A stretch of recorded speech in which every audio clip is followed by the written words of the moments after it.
नमस्कार दोस्तों, welcome to our channel. मैं रोहित लाल।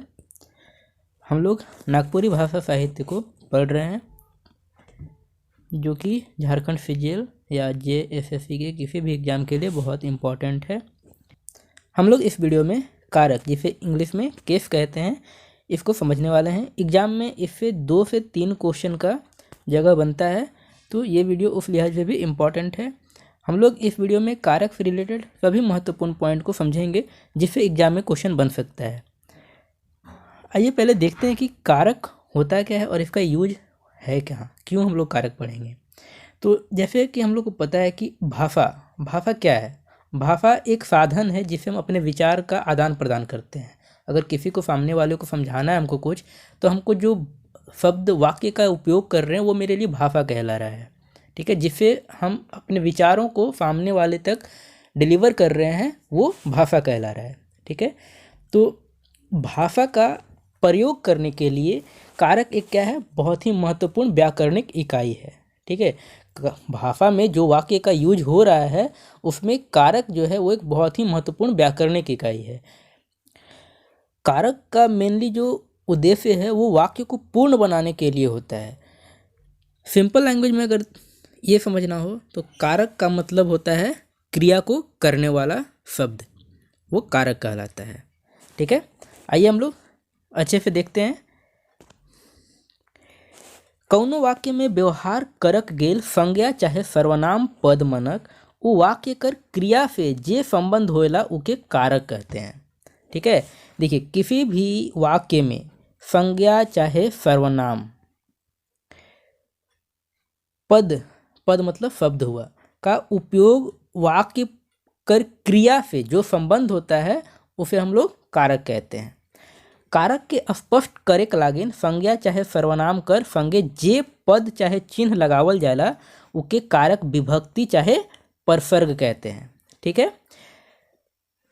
कारक उ व्याकरणिक कोटि है के जे वाक्य में आवल संज्ञा सर्वनाम जैसन शब्द मनक क्रिया कर संगे संबंध बनाएला। नागपुरी में कारक कर 8 ठो भेद आए हैं, ये ध्यान रखना है। नागपुरी में कारक के 8 भेद हैं, जैसे हिंदी में है उसी टाइप से नागपुरी में भी इसके 8 भेद हैं। तो देखिए, यहाँ पे आपका सबसे इम्पॉर्टेंट ये बनता है कर्ता कारक। अगर हिंदी में हम लोग कर्ता कारक को पढ़ेंगे तो कर्ता कारक का जो परसर्ग होता है हिंदी में हम लोग ने यूज करते हैं, ठीक है। लेकिन वही नागपुरी भाषा में कर्ता कारक कुछ नहीं यूज होता है, शून्य होता है, मतलब कि कुछ है ही नहीं कर्ता कारक के। तो इससे आपको एग्जाम में क्वेश्चन बन सकता है। सपोज दैट एग्जाम में पूछ दिया कि नागपुरी भाषा में इनमें से कर्ता कारक के परसर्ग में कौन आए, तो 4 ऑप्शन दे देगा, ने, ले, के, शून्य। तो ये ध्यान रखना है कि नागपुरी भाषा में कर्ता कारक के रूप में कुछ भी नहीं आता है, ठीक है। तो वहाँ शून्य लिखना है। अगर मान लीजिए शून्य या देवल में से कौनो नहीं ये भी हो तो ऑप्शन में वहाँ पे देवल में से कौनो नहीं लिखना है, क्योंकि शून्य कोई परसर्ग नहीं है, ठीक है। वो कुछ भी नहीं लिखना है या कुछ भी नहीं लिखा हुआ, इसके कारण हम वहाँ शून्य लिखे हुए हैं। बट अगर ऑप्शन में देवल कौनो नहीं है तो उसमें हम लोग क्या टिक करेंगे, देवल कौनो नहीं। वहाँ शून्य अगर लिखा हुआ है और नॉन ऑफ दीज भी लिखा हुआ है तो हम लोग शून्य को टिक नहीं करेंगे, क्योंकि शून्य कोई परसर्ग नहीं है। ये इंपॉर्टेंट है, इससे क्वेश्चन एग्जाम में बन सकता है। नेक्स्ट है कर्म कारक। कर्म कारक का जो परसर्ग होता है वो के होता है। करण कारक का परसर्ग से, फै। संपदान कारक का परसर्ग जो है वो ले, लागिन, लाई, के। यहाँ पे ले, लागिन और लाई, इन तीनों का जो मतलब है वो के लिए है। यहाँ पे ले, लागिन और लाई का जो मतलब है वो के लिए होता है। अपदान कारक का जो परसर्ग है वो से, ले है। संबंध कारक का जो परसर्ग है वो क, कर और केर है। ये तीनों का मतलब होता है का। अधिकरण कारक का जो परसर्ग है वो ए, में, ऊपरे। संबोधन कारक का जो परसर्ग है वो है हे, हो, अरे, एजी, एना। तो देखिए, इसमें से कुछ कुछ आप लोग को ध्यान में रखना है, क्योंकि बहुत ही महत्वपूर्ण है।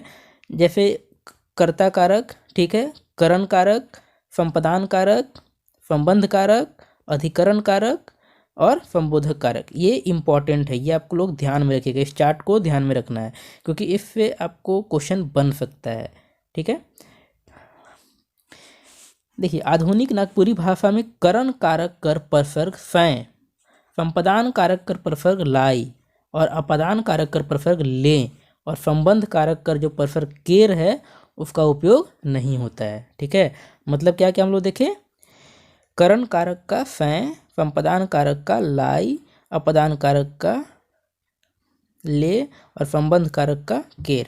ये जो चारों है ये बहुत ही इंपॉर्टेंट है, इसलिए मैं बार बार बोल रहा हूँ कि ये टेबल आप लोग अच्छे से मगअप कर लीजिए, क्योंकि इस टेबल से एग्जाम में क्वेश्चन देखने को मिल सकता है। ये बहुत ही इंपॉर्टेंट है। कर्ता कारक संज्ञा चाहे सर्वनाम पद से क्रिया कर करेक वाला बोध होवेला हुआ कर्ता कारक होला। जैसे रोहन रोटी खालक। ठीक है, तो यहाँ क्या है देखिए, कर्ता कारक हिंदी में अगर हम लोग कर्ता कारक देखेंगे तो वहाँ यहाँ पे होता है रोहन ने रोटी खाया। ठीक है, तो वहाँ पे कर्ता रोहन के साथ ने लगता, लेकिन यही नागपुरी में कर्ता कारक में कोई भी परसर्ग यूज नहीं होता है, इसलिए डायरेक्ट क्या बना, रोहन रोटी खालक। ठीक है, नागपुरी में कर्ता कारक कर कौनो परसर्ग न खे। देखिए इंपॉर्टेंट पॉइंट है, यहाँ पे है लिखा हुआ, नागपुरी में कर्ता कारक का कोई भी परसर्ग नहीं है, जबकि हिंदी में कर्ता कारक का परसर्ग क्या है, तो ने है। ठीक है, ये ध्यान रखना है, ये आपका बहुत ही इंपॉर्टेंट दोनों पॉइंट है, इससे एग्जाम में क्वेश्चन बन सकता है। कर्म कारक नेक्स्ट है, जेकर में क्रिया कर फल चाहे प्रभाव पड़ेला वो कर्म कारक होएला। जैसे मोहन सांप के मारलक, दुकानदार किताब के बेचलक। तो इसमें देखिए हो क्या रहा है, क्रिया पे फर्क पड़ रहा है। ठीक है, मारलक, दुकानदार किताब के बेचलक, के मारलक के बेचलक। ठीक है, तो यहाँ जो क्रिया हो रहा है उस पर थोड़ा सा प्रभाव पड़ रहा है, तो यहाँ पे कर्म कारक आया। करण कारक क्रिया के करेक में कर्ता कर जे सबसे अधिक सहायता करेला वहाँ करण कारक होएला। जैसे मोए मोबाइल से पढ़ोना, मोबाइल से पढ़ोना। ठीक है, राम सोहन फै पेठिया जालय, फै सोहन के साथ पेठिया जालय। नेक्स्ट है संपदान कारक, कर्म कर द्वारा जेकर लागिन कौनो काम करल जाएला वहाँ संपदान कारक होएला, कर्म के द्वारा। ठीक है, जैसे भाई ले स्कूटी किनालक, कर्मिया मन काम करे के लागिन रोज शहर जाएला। कर्मिया मतलब यहाँ पे मजदूर हुआ। ठीक है, कर्मी मजदूर लोग जो है वो काम करने के लिए रोज शहर जाते हैं। नेक्स्ट है अपदान कारक, जेकर से जुदा होयक दूर होयक तुलना करे चाहे टूटे कर भाव जुड़ल होवेला वहाँ अपदान कारक होएला। जैसे मोर से ऊ छोड़ा बगरा काबिल बनेला। ठीक है, तो यहाँ देखिए हो क्या रहा है, विरोधाभास का बात हो रहा है।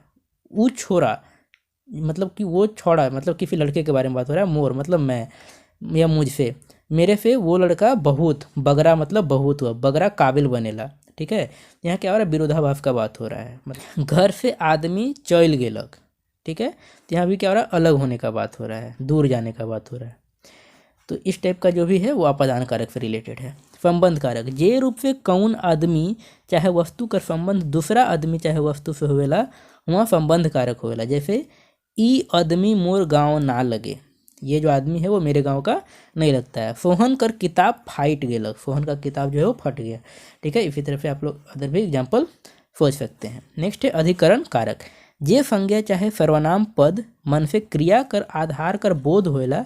जैसे घर में कौनो आदमी नहीं खे। ठीक है, तो यहाँ देखिए क्या हो रहा है कि घर में कौनो आदमी नहीं है, मतलब वो बता रहा है कि घर में कोई भी आदमी नहीं है। घरे कौनो रुपया पैसा रखल न खे, घर में कोई भी रुपया पैसा रखा हुआ नहीं है। कुर्सी ऊपरे कौआ बैठल आए। नेक्स्ट है संबोधन कारक, शब्द कर जे रूप से केखो संबोधित करल जाए हुआ संबोधन कारक होवेला। जैसे हे महादेव, जैसे हे महादेव हमर रक्षा करो। ठीक है, तो यहाँ क्या हो रहा है, संबोधन कर रहे हो, आप महादेव को पुकार रहे हो कि महादेव मेरा रक्षा करो। हे राम हमर काम के पूरा करो, आप राम जी को रिक्वेस्ट कर रहे हो, उनको पुकार रहे हो कि राम जी मेरा काम को पूरा करो। काजी कने जाथिफ, काजी कने जाथिफ मतलब कि आप किसी को रिस्पेक्ट दे रहे हो, फिर पूछ रहे हो, संबोधन कर रहे हो कि काजी आप कहाँ जा रहे हैं। अरे भाई तो काले नाराज आए, मतलब आप किसी से पूछ रहे हो रिस्पेक्टफुली कि भाई क्या हुआ, तुम काहे नाराज हो मेरे से। एना चल शहर घूमे, एना का मतलब होता है एजी, जैसे हम लोग बोलते हैं ना एजी कहाँ जा रहे हो, तो यही ये नागपुरी में एजी को हम लोग एना बोलते हैं, एना चल शहर घूमे। ठीक है, नागपुरी भाषा में कारक भले सैद्धांतिक आधार पर एके जैसन आहे मगर इकर से परसर्ग मन परंपरागत रूप से अलग होता है। ठीक है, नागपुरी भाषा में कारक जो है वो सैद्धांतिक आधार पे एक जैसा दिखने को मिलेगा, लेकिन परसर्ग के आधार पे अलग अलग आता है। जैसे अभी हम लोगों ने देखा कि नागपुरी में कर्ता का जो परसर्ग होता है वो कुछ भी नहीं है, ठीक है। हम लोग अगर वही हिंदी में देखते तो कर्ता कारक का जो परसर्ग है वो ने आता है, लेकिन नागपुरी में नहीं आता है। और हम लोग जैसे अभी पिछले वाले टेबल में देखे, इस टेबल में कि फै, लाई, ले, केर, ये जो चारों परसर्ग हैं वो नागपुरी भाषा में इस्तेमाल नहीं होते हैं। तो ये वीडियो इम्पॉर्टेंट है, आप लोग इसको अच्छे से देखिएगा। ये छोटा टॉपिक भी है और इससे एग्जाम में आपका 2 से 3 क्वेश्चन बनने का पूरा चांस है। आई होप कि आपको ये वीडियो पसंद आया होगा। अगर आप मेरे चैनल पर पहली बार हैं और चैनल को अभी तक सब्सक्राइब नहीं किए हैं तो प्लीज़ चैनल को सब्सक्राइब कीजिए और बेल आइकन दबा लीजिए, ताकि आने वाला अगला वीडियो का नोटिफिकेशन आपको तुरंत मिल जाए। आई होप कि आपको वीडियो अच्छा लगा होगा। वीडियो अच्छा लगा तो प्लीज़ लाइक कीजिए और अपने दोस्तों के साथ शेयर कीजिए। धन्यवाद।